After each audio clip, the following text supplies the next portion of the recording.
혹시 우리 기관에 이런 건강검진 결과 통보서가 있는지 확인해 보세요.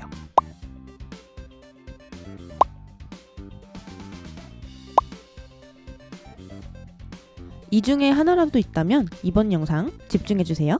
안녕하세요. 국회의원 권 팀장입니다. 앞서 화면에 건강검진 결과 통보서를 보여드렸는데요.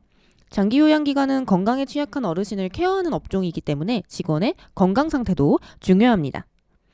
그래서 노인복지법에서 규정했을 뿐만 아니라 평가에서도 해당 내용이 포함되어 있죠.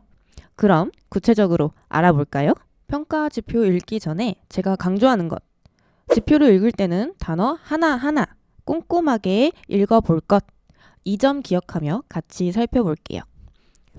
주간보호는 7번, 방문요양은 4번 지표 건강검진입니다. 화면은 주간보호 지표를 보여드렸는데요.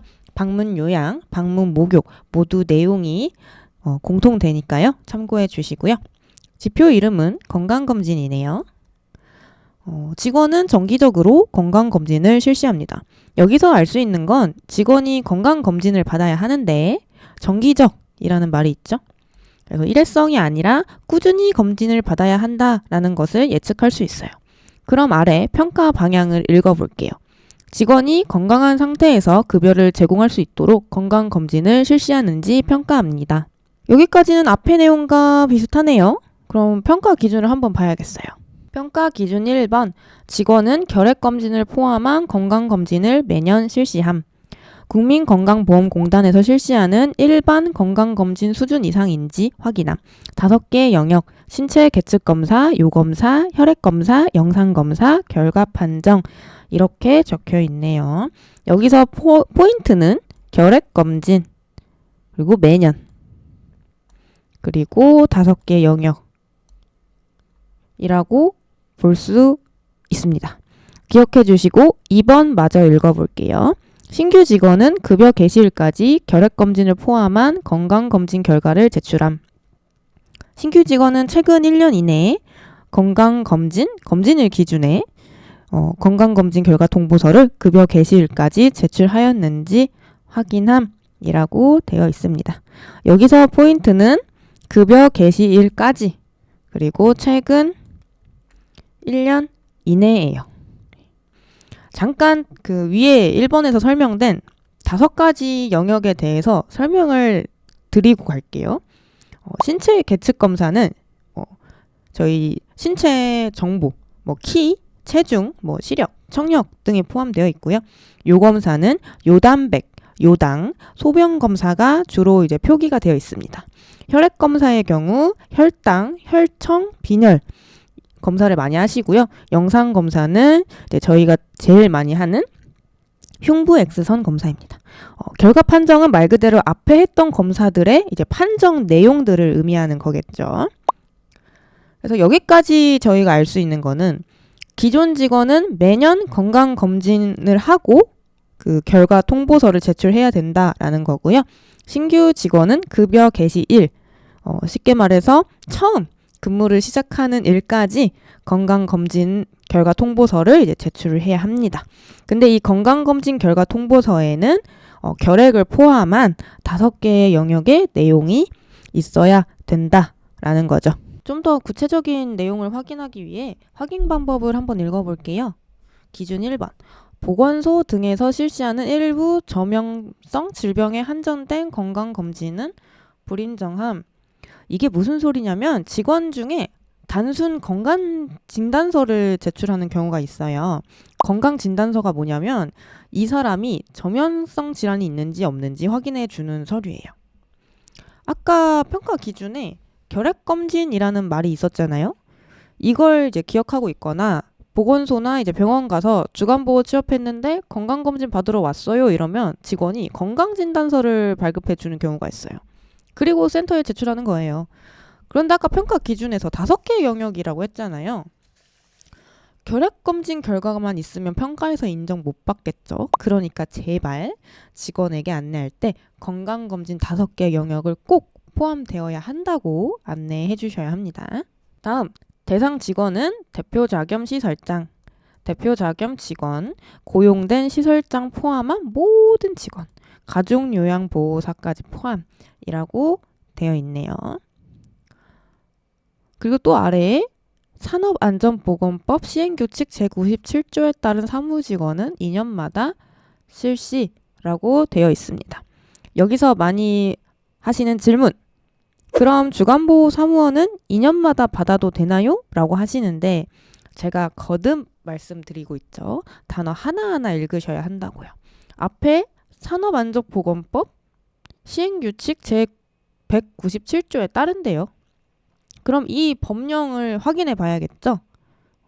자, 지금 화면에 띄워드릴 텐데 제197조 일반 건강진단의 주기 등 사업주는 상시 사용하는 근로자 중 사무직에 종사하는 근로자 가로하고 공장 또는 공사 현장과 같은 구역에 있지 않은 사무실에서 서무, 인사, 격리, 판매, 설계 등의 사무 업무에 종사하는 근로자를 말하며 판매 업무 등에 직접 종사하는 근로자는 제외한다. 가로 닫고 에 대해서는 2년에 한 해 이상, 그 밖의 근로자에 대해서는 1년에 한 해 이상 일반 건강진단을 실시해야 한다라고 되어 있습니다. 여기서 보는 사무직은 통상적으로 흔히 회사에서 이제 서무나 뭐 격리 업무를 하는 근로자로 볼 수 있겠네요. 그런데 주간보호가 좀 애매해요. 만약 우리 기관이 업무 분장이 완벽하게 되어 있어서 사무원은 진짜 딱 서무 업무만 한다. 그럼 2년마다 해도 괜찮아요. 그런데 뭐 송영도 하고 뭐 사회복지사님이나 뭐 요양보호사님 업무 보조를 해요. 그럼 산업안전보건법에서 말하는 사무원으로 볼 수 있을까요? 이게 결국 해석 문제예요. 평가관이 어떻게 판단하냐에 따라 달라지기 때문에 우리 기관의 사무원 업무가 좀 애매하다 하면 저는 매년 건강검진 받으시라고 말씀드립니다. 다음 기준 2번 읽어볼게요. 건강검진 결과 통보서상에 검진일, 판정일, 발행일자가 급여 개시일 이전 1년 이내여야 함. 그러고 이제 예시가 나와 있네요. 급여 개시일 처음 근무 시작하는 날이 2022년 6월 4일인 경우에는 건강검진 결과 통보서의 검진일이 2021년 6월 5일에서 2022년 6월 4일에 해당하고 통보서에 인쇄된 발행일 등으로 2022년 6월 4일까지 제출하였음이 확인되면 인정한다 라고 되어 있네요. 쉽게 말해서 처음 근무를 시작하는 날 기준으로 1년 전까지는 그 건강검진 결과 통보서를 인정한다라는 거죠. 이제 주의해야 될 거는 이제 검진일이랑 판정일, 발행일이 그 1년 이내에 다 요요해야 한다라는 거죠. 그러니까 이제 입사일 직전 건강검진이 아니어도 괜찮으니까 신규 직원 채용할 때는 그 1년 내에 건강검진 결과서가 있는지 물어보면 좀 좋으시겠죠. 추가 지표를 읽어봤으니 이제 실전으로 가볼까요? 화면에 제가 실제 사례를 가져와 봤는데요. 우리 같이 어디가 잘못됐는지 판단해 볼게요. 제가 이제 직원이 제출한 건강검진 결과서를 이제 쭉 보여드릴 건데 일단 첫 번째 건강검진 결과서를 볼게요. 정땡땡 사회복지사가 제출을 했고요. 첫 급여 개시일이 2021년 3월 2일이네요. 그럼 저희가 아까 필수사항으로 5가지 검사 항목이 있어야 된다라는 거를 알았잖아요. 그럼 보시면은 이름이 건강진단서네요. 여기서부터 좀 뭔가 이상함을 감지가 되죠, 저희가. 이 사람은 결핵, 정신질환, 뭐 마약, 중독 증상이 없으며 뭐 불구가 아님을 증명함이라고 되어 있고 그 밑에 아무것도 없습니다. 하하. 결핵 말고는 그 5가지 검진 항목이 없기 때문에 이 건강검진 결과서는 이제 평가에서 인정받기가 힘들죠. 그리고 밑에 이제 진단일이 나오네요. 진단일이 2020년 12월 31일. 그리고 발행일도 이제 동일한 날짜네요. 일자는 유효하죠. 아까 저희가 첫 급여 개시일로부터 1년 이내에 검진일, 발행일은 유효하다라는 거를 알게 됐잖아요. 그래서 일자는 유효한데 5가지 항목이 없기 때문에 평가에서는 이제 인정받을 수가 없습니다. 이런 경우에는 이분한테 다시 제출해달라고 말씀을 드려야 되겠죠. 다음 2번째 사례를 한번 볼게요. 이 건강검진은 서땡땡 요양보호사가 제출을 했고요. 첫 급여 개시일은 2020년 1월 17일이라고 하네요. 그러면 검진 항목부터 한번 살펴볼게요. 보니까 키, 몸무게, 그다음에 뭐 시력, 청력이 있고요. 이게 이제 계측 검사죠. 그래서 계측 검사는 되어 있습니다. 그다음에 요단백, 요당, 요 검사까지 되어 있고요. 그다음에 빈혈, 그다음에 혈청 검사까지 해서 이제 혈액 검사까지 완료가 됐습니다. 그다음에 이제 흉부 X선 영상 검사까지 이루어졌죠. 그다음에 비형 감염, 감염병 검사까지 완료되어 있습니다. 그다음에 검사 결과가 쭉 잘 나와 있죠. 그래서 평가에서 말하는 건강검진 5개 항목을 모두 충족했습니다. 그 다음 확인해야 될 게 이제 일자겠죠. 첫 급여 개시일이 2020년 1월 17일입니다.